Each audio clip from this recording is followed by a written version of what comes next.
Orasyon para mapaibig mo ang kahit sino. Very powerful po ito. Gawin nyo lang po ito sa umaga.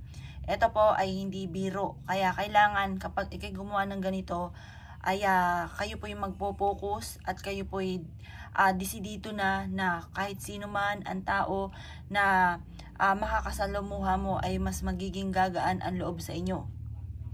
Mapapaibig ang kahit sino man.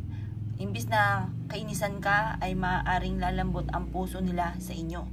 Ito po ay very powerful. Gawin nyo ito ng alas 7 ng umaga. Sa umaga nyo lang siya gagawin na nakaharap ka sa gawing silangan. Kumuha ka ng cinnamon powder at ibudbud nyo kagaya ng pagkakabudbud na ganito. At pagkatapos ay kailangan nyo din ng dahon ng laurel. Ang dahon ng laurel ang gagamitin mo ay buo. At pagkatapos ay kailangan nyo din ng barya. Ang barya na gagamitin ay silver. Kahit magkano yan, basta silver na barya at bago pa ang inyong gagamitin. At pagkatapos mga boss, kumuha ka ng lighter.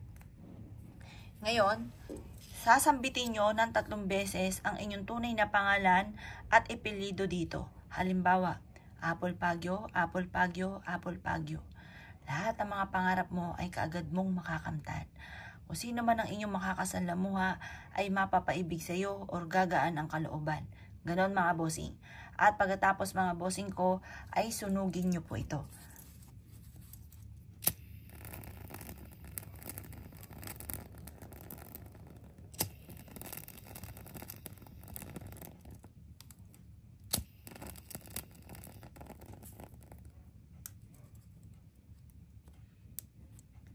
Ang pagsunog ay paikot.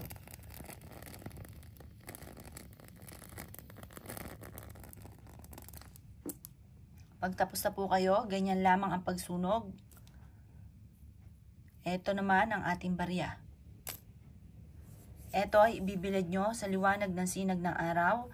Ito, ang pagbibilad nito ay hanggang alas 8 lang ng umaga. At pagkatapos, tupiin nyo po ito. At ito po ay ilagay nyo po sa inyo pong pitaka or ilagay sa inyo pong bag. Kung sino man ang taong inyong makakasalamuha, makakatulong po ito upang sa ganon makagiliwan or maibigan ka ng tao na inyong makakasalamuha. Ito po yung subok na.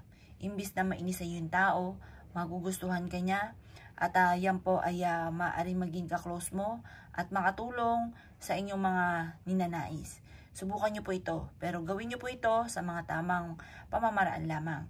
Huwag yung lulubos-lubusin po ito dahil anumang mga masama na maaaring gawin po ninyo ay may balik din po yan. Kaya dapat gawin nyo po ito sa mga tamang pamamaraan at huwag mong lulubos-lubusin ang ganitong mga pamamaraan sa mga mali. Dapat doon lang tayo sa tama. Ito po ay subok na at very powerful. Kaya gawin nyo na po ito lalo na sa umaga na mga bandang alas 7 ng umaga na nakarap ka sa gawing silangan. Kaya kung ikaw ay isa sa mga mahilig sa mga ganito at gagawa ka, good luck po sa iyo po lahat.